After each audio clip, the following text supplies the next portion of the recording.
Perfect time now to bring in the Coach of the Year in the NBA. Right after that run. Yeah, Kenny Atkinson, Greg Anthony, Jared Greenberg. Appreciate your time here as we watch your Summer League squad. We're going to pick your brain a bit. First, is it okay that you're playing the Pacers in the first game? Oh man, you have to face the music at some time, right? Like, you know, it's good to. it's been a it's a tough off season when you lose. You know, lose in the second round, so we have to live with it. We have to wake up with it every day, and so this is some therapy, though, right? Watching us, you know. That's usually people come to Vegas for therapy, so it kind of makes sense. You know, we were talking about it as we kind of went over your season recap. You come in first year with the Cavaliers. I think people knew you'd be good. I don't know that many people outside thought you'd be 64 wins good and the #1 seed, but then you go out early and you had the injuries. How do you, when you look back now that you had a few weeks, couple months to digest it all, how do you summarize what your first year in Cleveland was? I mean, listen, I think we improved. I think we got better, but you know that wasn't enough. So we know we gotta make that next jump. It's the playoff jump. I think the last 3 years we've been kind of knocked out at the same stage, so we got to live with it. Obviously, our off season's huge. I think we've already made some roster moves. I mean, adding Lonzo. I mean, quite honestly, we got better. Yeah. And then, you know, just individual improvement from our guys. Our guys are working. They know we got to be able to stay healthy and be more durable when the playoffs come. So, but I love our group. You know, we're going to be in the mix again. You know, and you know, you're just anxious for it to start. You know, it's going to be a long off season. That was Enrique Freeman for the Pacers, and nearly a Cavs turnover. Cleveland gets it back. You know, Coach, oftentimes we're watching in terms of Summer League the finished product, but you get the opportunity to see these young men in practice and how they respond and react. Who's been really impressive for you with this group in terms of guys that have a chance to potentially find themselves on your roster? So Greg, you know how this goes. There's guys that want to, you know, they want to make the league. They're you know, they're trying hard to practice and hard. And then there's guys that are desperate to make it. And I'll put Jaylon Tyson in that that unique group. He just lives and breathes it, and he gets after it every day.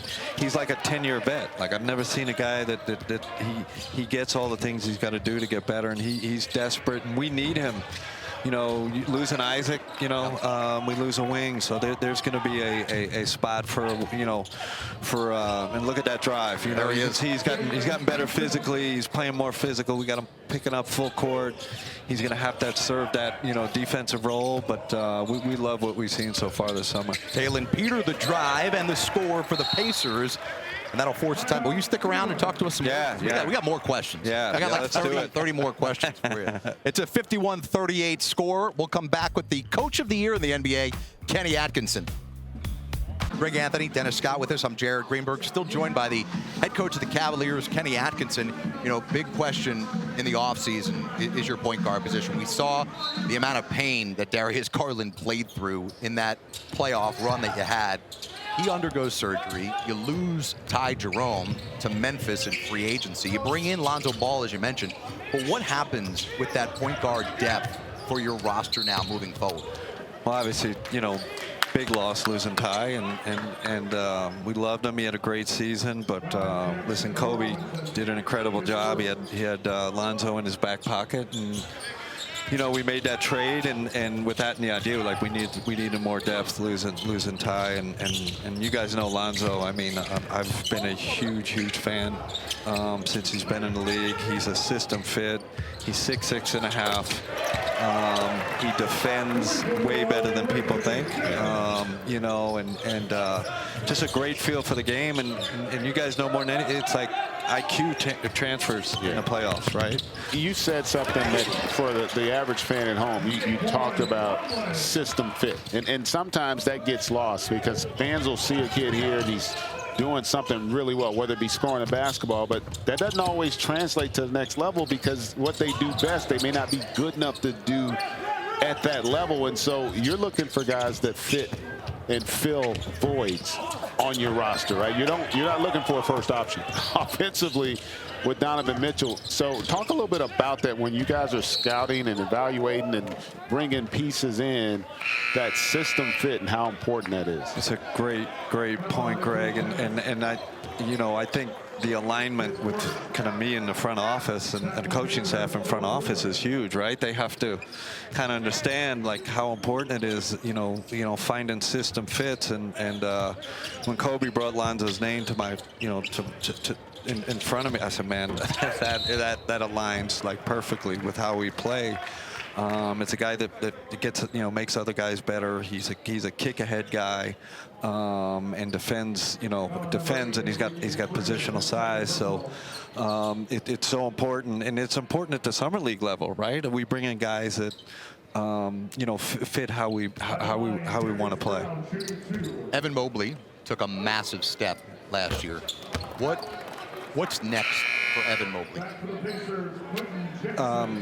I don't want to put added pressure on him, but the truth is he's in the next 2 or 3 years, he's got to be in the MVP conversation. I mean, talent-wise, I don't see why not. And I'm not trying to oversell him or put pressure on him, but I was just out with him 2 days in LA watching him work out. He's got a guy everything. So it's going to be on us as coaches to empower him even more, on Donovan and Darius and those guys to empower him more.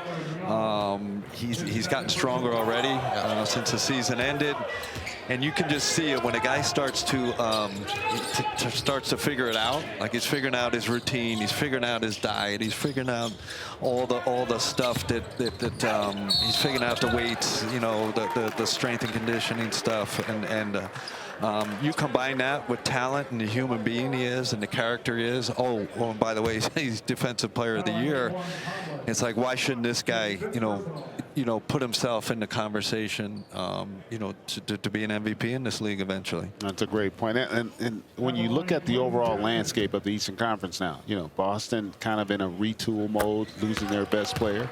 The conference champ losing their best player. That kind of opens things up a little bit more. Now, there are going to be some other teams that fill the void. We know that. But does that add extra pressure to you and your staff and your team coming off the season you had and the disappointment of the postseason?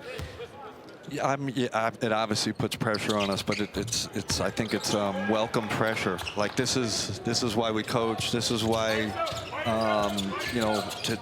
to be coaching a team that's in the top five or six teams in the league and has a chance to win a championship. That's what you're doing. Our players feel the same, so it's almost like a welcome pressure. But like you said, Greg, there's going to be Orlando. I start looking at the schedule like, oh man, like there's just no cakewalks. There's no free rides in this league. So we really have to take that next jump. From a competitive standpoint, from a toughness standpoint, and then a durability standpoint. Wheeler got the block on one end, then commits the offensive foul. Naquan Tomlin's been the star here for Cleveland. He's got 16 points, but also has committed 5 fouls. Remember, not going to foul out here. Foul more. That's what to foul more. Okay, so we've been talking a lot about your team. I want to go back in history right now. It's the 35th anniversary for Greg Anthony winning a national championship. Why are you always bringing up my age? Well, here's the thing. That's not true. But hold on. I'm going to check that. That's way too, no way. If you would have told me like 15 years. Yeah, it felt like 15 years ago. Because I obviously watched it. Well, there's a close tie. My question is, can you confirm the rumor that Jerry Tarkanian back in 1990 dodged the Richmond Spiders and refused to schedule Kenny Atkinson and the Spiders?